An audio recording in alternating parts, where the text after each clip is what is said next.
Hi అందరికీ నమస్కారం. ఈరోజు టాపిక్ వచ్చేసరికి రాజీవ్ యువ వికాసం పథకంలో భాగంగా agriculture, horticulture, animal husbandry and ఫిషరీకి సంబంధించిన ఏ యూనిట్ ఉంటాయి, ఆ యూనిట్కి మనకు లోన్ అనేది వస్తుంది. కాబట్టి ఏ విభాగంలో ఏ లోన్ యూనిట్స్ ఉంటాయనేది, ఆ యూనిట్స్ గురించి మీకు పూర్తిగా ఈ వీడియోలో సమాచారం ఇస్తాను.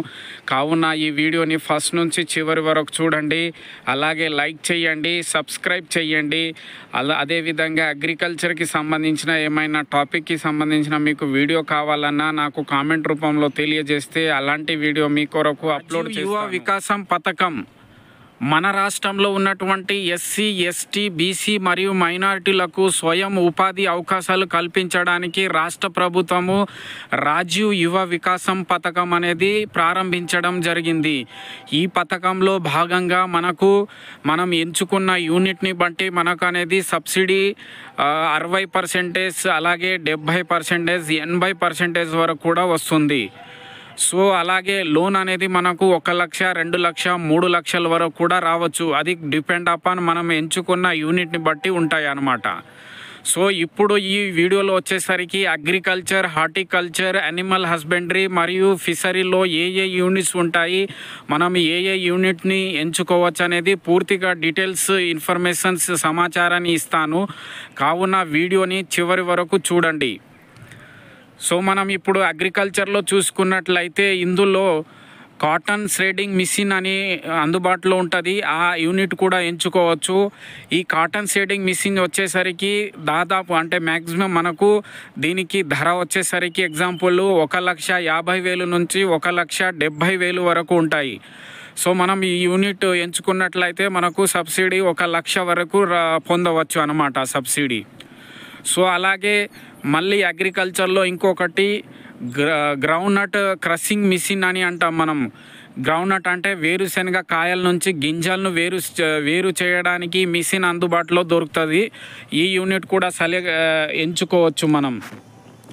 సో అలాగే అగ్రికల్చర్లో భాగంగా చూసుకున్నట్లయితే రెడ్ చిల్లీ గ్రేడింగ్ మిషన్ అన్నమాట. అంటే మనకు ఎరుపు కాయల నుంచి మనకు కారం పొడి చేయడానికి, పొడి మార్చడానికి మిషన్ అందుబాటులో ఉంటాయి. ఈ యూనిట్ కూడా మనం ఎంచుకోవచ్చు. అదేవిధంగా మనం చూసుకున్నట్లయితే ఇంకొకటి ఈ అగ్రికల్చర్లో సంబంధించిన మనకు ఎక్విప్మెంట్ దొరుకుతుంది. కొన్ని రకాల పరికరాలు అందుబాటులో ఉంటాయి. అవి వచ్చేసరికి అగ్రికల్చర్ వ్యవసాయానికి ఉపయోగపడే పరికరాలు అయినటువంటి 2 MB ప్లవ్ అంటే ట్రాక్టర్ని మనకు అటాచ్ చేసి బిగించి మనము దున్నడానికి MB ప్లవ్ అందుబాటులో ఉంటాయి. అవి 2 మనము ఈ MB ప్లవ్ను మనకు కావాలనుకుంటే 2 అందుబాటులో దొరుకుతాయి ఈ యూనిట్ ఎంచుకుంటే. సో అలాగే దాని తర్వాత డిస్క్ హారో అని అంటాం. ఈ డిస్క్ హారో కూడా ఇది ట్రాక్టర్కి కూడా అటాచ్ చేసి మనము మన పంటల్లో ఉన్నటువంటి దున్నిన తర్వాత ఈ సాయిల్ అనేది దాని క్లౌడ్ ఉంటుంది కదా, భూమి యొక్క గడ్డలు మనం దున్నిన తర్వాత దాన్ని లెవలింగ్ చేయడానికి డిస్క్ హారోని ఉపయోగిస్తారు. కాబట్టి అది కూడా మనం పొందవచ్చు. అలాగే తర్వాత పవర్ టిల్లర్, రోటివేటరు, ఇట్లా అనేక మనకు పరికరాలు అనేది అందుబాటులో ఉంటాయి. సో అదేవిధంగా అగ్రికల్చర్లో ఇంకొకటి వర్మి కంపోస్ట్ యూనిట్ అన్నమాట. వానపాముని ఉపయోగించి మనము ఎరువులు తయారు చేయడానికి ఈ యూనిట్ కూడా మనము ఎంచుకోవచ్చు అగ్రికల్చర్లో. సో అలాగే ఇంకొకటి రెండవది వచ్చేసరికి హార్టికల్చర్ అంటే ఉద్యాన వ్యవసాయంలో మనము ఏ యూనిట్ ఉన్నాయనేది ఇప్పుడు చెప్తాను. సో ముఖ్యంగా హార్టికల్చర్లో వచ్చేసరికి ఫస్ట్ ఫ్లోరికల్చర్ అంటే పూల తోట సాగు చేయడానికి మనము ఈ యూనిట్ని ఎంచుకున్నట్లయితే సబ్సిడీ అందుబాటులో ఉంటుంది. అదేవిధంగా రెండవది వచ్చేసరికి ఇందులోనే మనకు హార్టికల్చర్ ప్లాంటేషన్ అంటే మనకు ఫ్రూట్కి సంబంధించిన మ్యాంగో, బనానా ఇట్లాంటి క్యాష్ క్రాప్ ఉన్నటువంటి వాటిని, అదేవిధంగా ఆయిల్ పామ్, కోకోనట్ ఇట్లాంటి ప్లాంటేషన్ మనం సాగు చేయడానికి సబ్సిడీ అనేది అందుబాటులో ఉంటాయి. కాబట్టి ఇట్లాంటివి కూడా మనము ఎంచుకోవచ్చు ఇందులో.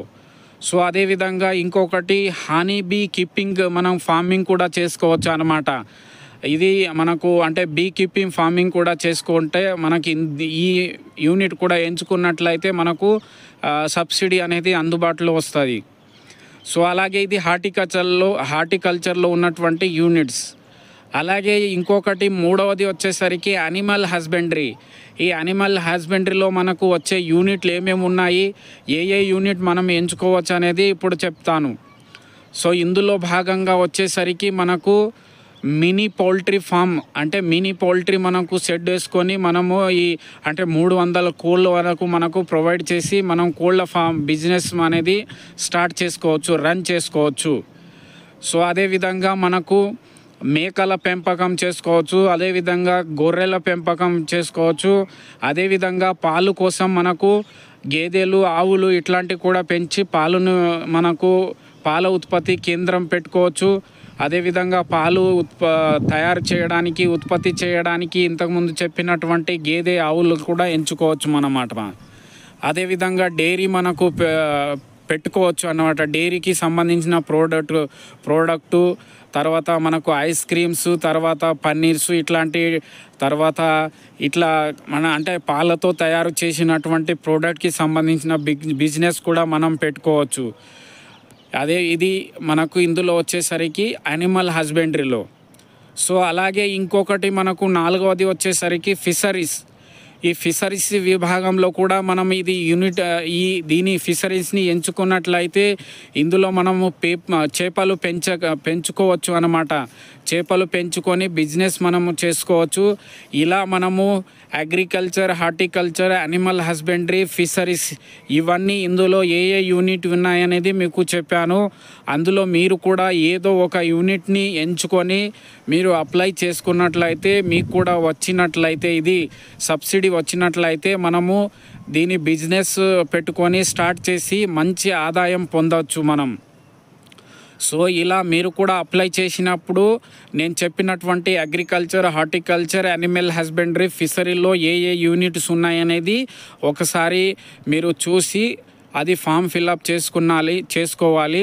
అలా చేసుకున్న తర్వాత మీకు కూడా సబ్సిడీ వస్తే దానికి అనుగుణంగా మీరు కూడా ఈ మంచి బిజినెస్ స్టార్ట్ చేసుకోవచ్చు. బిజినెస్ స్టార్ట్ చేసి మంచి ఆదాయం పొందొచ్చు. అదేవిధంగా ఆదాయం పొంది వేరే వాళ్ళకు ఇంకా ఉపాధి అవకాశాన్ని మనము పెంచవచ్చు అన్నమాట. ఇంకా క్రియేట్ చేయొచ్చు. మన బిజినెస్ మంచిగా రన్ అవుతుంటే వేరే వాళ్ళకు కూడా మనము ఉపాధి అవకాశాన్ని కల్పించవచ్చు. మంచి పథకం ఉంది కాబట్టి ఇప్పుడు ఇంతకుముందు చెప్పినటువంటి ఎస్సీ, ఎస్టీ, బీసీ మరియు మైనారిటీలకు సంబంధించిన యువతలకు మీరు కూడా అప్లై చేసి సబ్సిడీ పొందినట్లయితే బిజినెస్ స్టార్ట్ చేసి మంచి ఆదాయం పొందవచ్చు. ధన్యవాదము.